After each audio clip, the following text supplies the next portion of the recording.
¿Qué tal, hermanos y amigos, invitados y visitantes que están en esta página? Es la página de la Primera Iglesia Bautista de Monterrey. Los miércoles solemos estudiar salmos de la Biblia, que son oraciones, que son canciones, que son testimonios dados por algún hombre de Dios o por el pueblo todo, agradeciendo la presencia, la ayuda, la misericordia de Dios. Es una forma muy poética de entender lo que Dios es para su pueblo. Es más que un padre, es más que un creador, es más que un salvador. Es un acompañante siempre, un ayudador, un refugio, una fortaleza, muchas cosas es el Señor. Así que cada vez que estudiamos un salmo, encontramos grandes cosas acerca de nuestra relación con Dios. Les invito pues a que leamos el Salmo 107. Habíamos estudiado en el semana pasada y antepasada en los Salmos 105 y luego el 106. Y en el 105 hay una reseña histórica de cómo Dios ayudó a Israel, escogiéndolo como un pueblo santo en medio de los pueblos del mundo, cómo lo rescató de la esclavitud en Egipto, cómo lo condujo por el desierto, cómo lo llevó hasta una tierra prometida, cómo le dio victoria sobre la tierra prometida, en una serie de hazañas que el Señor hizo con su mano fuerte, con su brazo extendido a favor de Israel. Es una reseña histórica de los favores de Dios a Israel. Y en el 106 vimos al contrario, las manifestaciones de rebeldía, de desobediencia, de desacato del pueblo de Dios para con su Dios.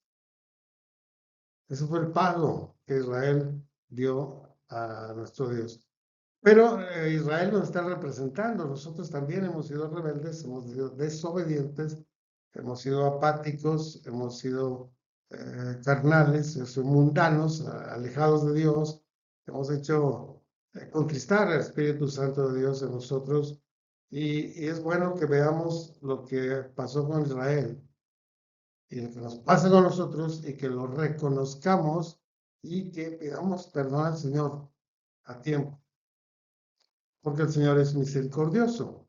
Hoy vemos en el Salmo 107 otra reseña en la cual el Señor Dios rescata y salva a su pueblo o a sus hombres, porque lo puede hacer individualmente con alguno de nosotros, de situaciones muy terribles en las que caemos. A veces caemos por nuestra propia culpa, a veces caemos porque nuestros enemigos nos orillaron, otras veces porque Dios mismo nos puso en esa situación y otras veces porque simplemente ocurren. Las calamidades ocurren, las tormentas, los ciclones, los epidemias ocurren. Y sin embargo, el Señor está pronto para rescatarnos, para salvarnos. Quizás la cualidad de Dios más grande para con nosotros es que es salvador y es perdonador y es redentor y es rescatador. Eso es lo que más nos bendice porque somos débiles, porque somos frágiles, porque somos víctimas, porque somos vulnerables. Necesitamos a un Salvador glorioso que esté de nuestro lado y que escuche nuestro ruego, nuestra súplica. El Salmo 107 es largo, tiene 43 versículos, así que hemos escogido unos 4 grupos de versículos para ver de qué manera el Señor nos rescata y nos salva. En primer lugar, es un salmo de salvación. Es un salmo que destaca la cualidad de nuestro Dios como Salvador. Este salmo habla de 4 tipos diferentes de individuos en angustia y cómo Dios los rescató de ese tipo de angustia. En primer lugar, vamos a ver a los errantes, a los, digámoslo así, migrantes, los vagabundos, los que están fuera de su tierra, los forasteros. Es un tipo de necesidad muy tremenda. Hoy el mundo está migrando no solo mexicanos que van a Estados Unidos, centroamericanos van a Estados Unidos, haitianos van a Estados Unidos, sudamericanos que vienen a Estados Unidos, incluso se han agregado musulmanes y chinos y de otras naciones que viajan a México por su vecindad y luego atraviesan la frontera para ir a Estados Unidos. Hay una tendencia a la migración y no solo la migración aquí en el continente americano, también hay migrantes de África hacia Europa y migrantes de Asia Menor y de Asia y del Oriente Medio que están migrando continuamente. Es una migración tremenda. Incluso el Oriente Lejano de Corea, Japón, China, Tailandia, están migrando para venir a Europa o para venir a Estados Unidos o para ir a Canadá. Es un flujo constante de gente. Algunos lo hacen por trabajo, otros lo hacen por turismo, pero mucha gente lo hace por necesidad, por angustia, porque no encuentra lo necesario en su propia tierra y tienen que abandonar su tierra y su parentela y su pasado para ir a buscar un mejor futuro. Estos son los migrantes, los errantes. Y recordamos que el pueblo de Dios, el pueblo de Israel, ha sido uno de los países más migrantes que ha habido jamás. Abraham, que fue el fundador del pueblo de Dios, fue invitado por Dios a ser errante. Le dijo, levántate, deja tu tierra, sal de tu tierra y de tu parentela a la tierra que yo te daré. Y, y Abraham obedeció y se fue. Y estuvo migrante toda su vida. Y desde entonces los judíos han migrado. Han ido a Egipto, han ido a Babilonia, han regresado a Canaán, han sido dispersados, han sido esparcidos por todo el mundo y están migrando continuamente. Pero no solo ellos.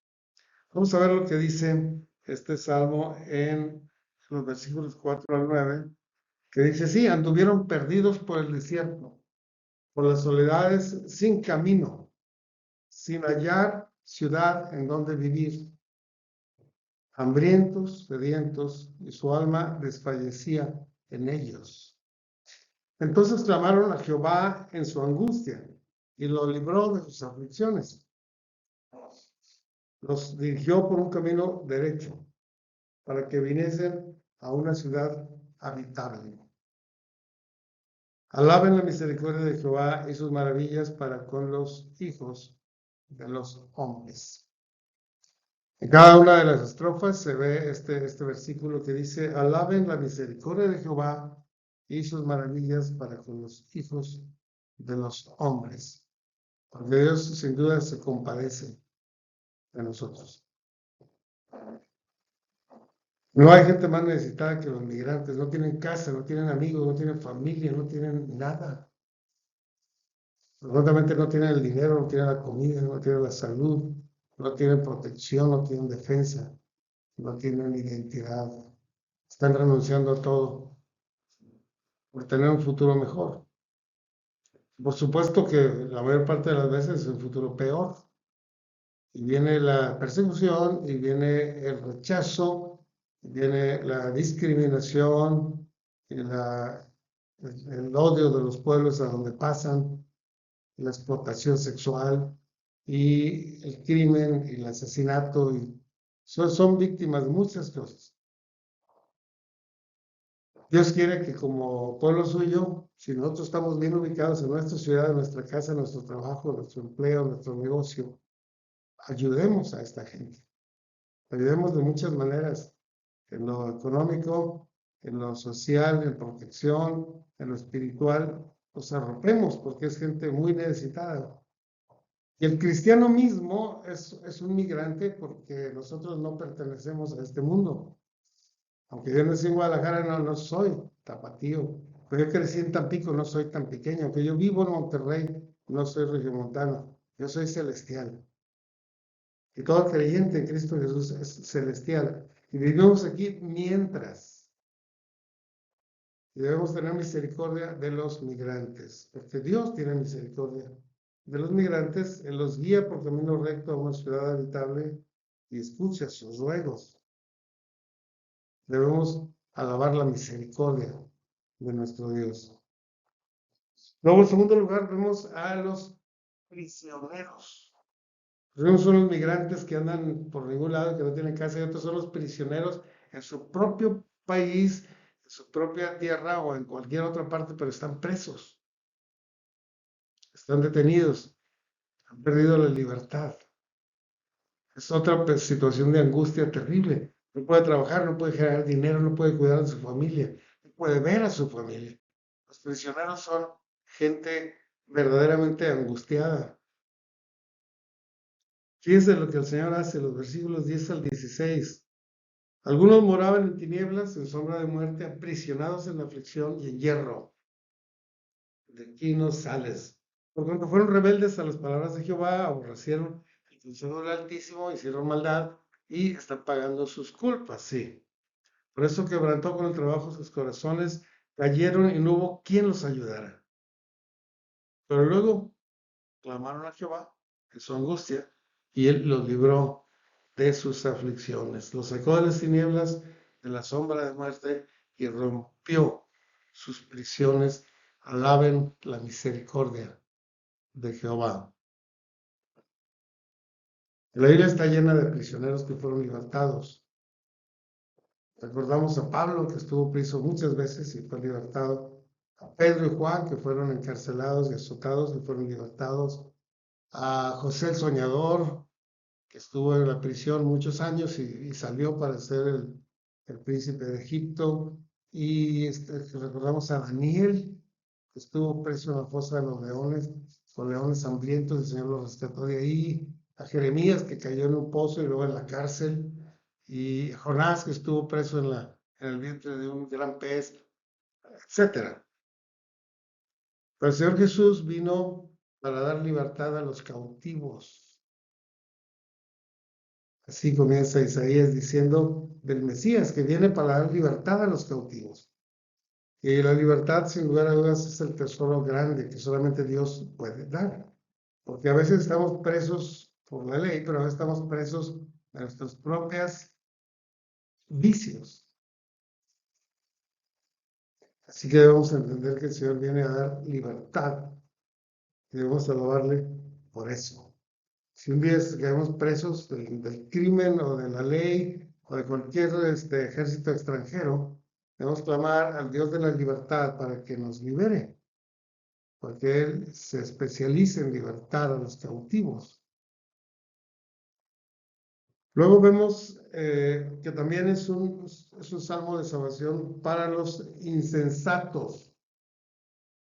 Eso es una situación más grave todavía que ser un migrante o que ser un preso, que ser un insensato, porque te estás dañando a ti mismo, estás acabando con tu vida, con tu influencia, con tu familia, con tu trabajo, con lo que tienes, nada más por insensato. Hay gente que le parece divertido ser insensato y persiste en el pecar insensatamente, pero no tiene nada divertido, es una autodestrucción espantosa. Y se dan cuenta cuando ya es demasiado tarde y nada pueden hacer.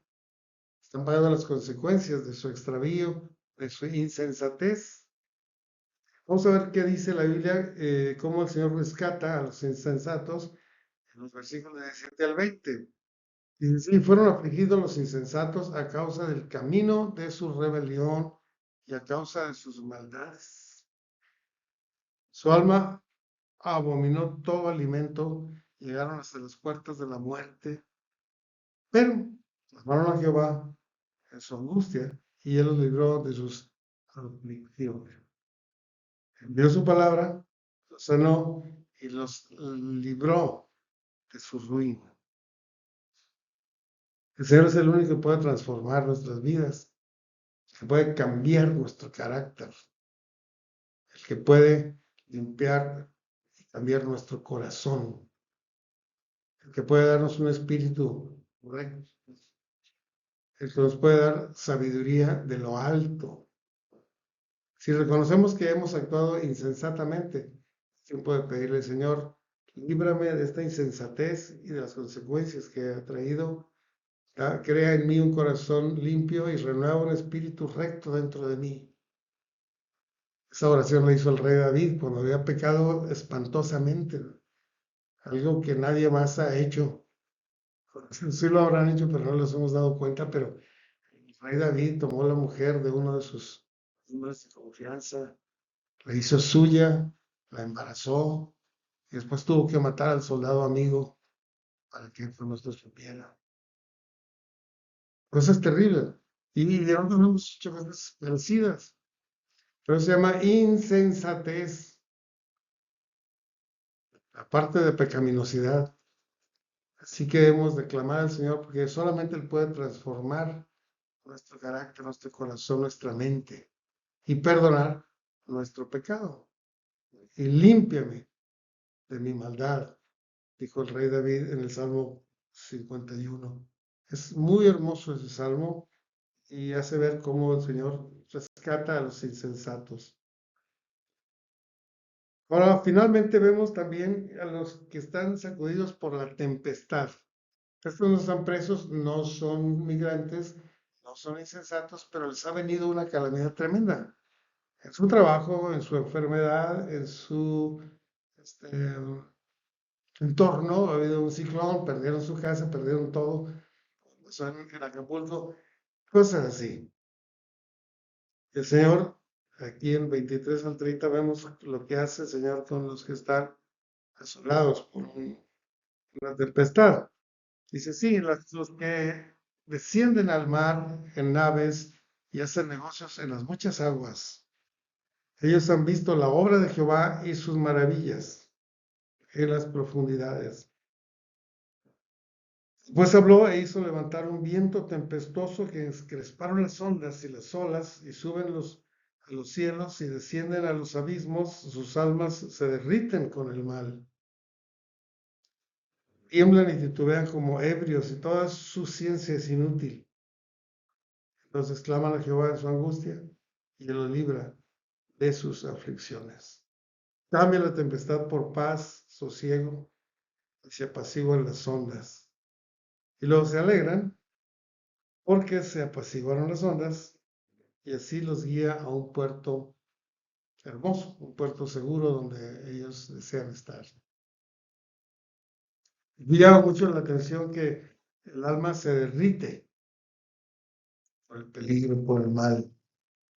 Esto quiere decir su valor, su autoestima, su seguridad se van yendo para abajo. Porque el mal persistente, la calamidad persistente acaba con nuestro valor, con nuestra autoestima, con todo. Pero entonces podemos clamar al Señor en nuestra angustia y Él nos libra de la aflicción. Así que esto es algo muy, muy hermoso. El Señor está dispuesto a ayudar y a rescatar. Díganle los redimidos de Jehová, dice al principio, Dios ha hecho mucho por nosotros, tenemos mucho que agradecerle. Quiere que proclamemos a todo el mundo lo que Él ha hecho con nosotros. Dios quiere eso. ¿Por qué? Porque eso nos edifica a nosotros, nos perfecciona a nosotros, pero también rescata a otros que escuchan el testimonio y lo creen y vienen la salvación en Cristo Jesús. Pero el hecho de que nosotros comentemos a otros también glorifica su nombre. El mejor bien que podemos hacer es proclamar las grandes cosas que el Señor ha hecho con nosotros. No hay algo mejor que podamos hacer. No hay algo que glorifique tanto a nuestro Dios, no hay algo que bendiga tanto a los oyentes, no hay algo que nos envista mucho más con el carácter de Cristo que narrar lo que el Señor ha hecho con nosotros. Dos preguntas. ¿Qué ha hecho Dios con usted? ¿Ha hecho cosas grandes, hermosas? ¿Hay alguien a quien usted se lo pueda compartir? ¿Habrá alguien? Seguramente hay muchos, amigos, familiares, parientes, vecinos. Así que debemos hacerlo, dar testimonio.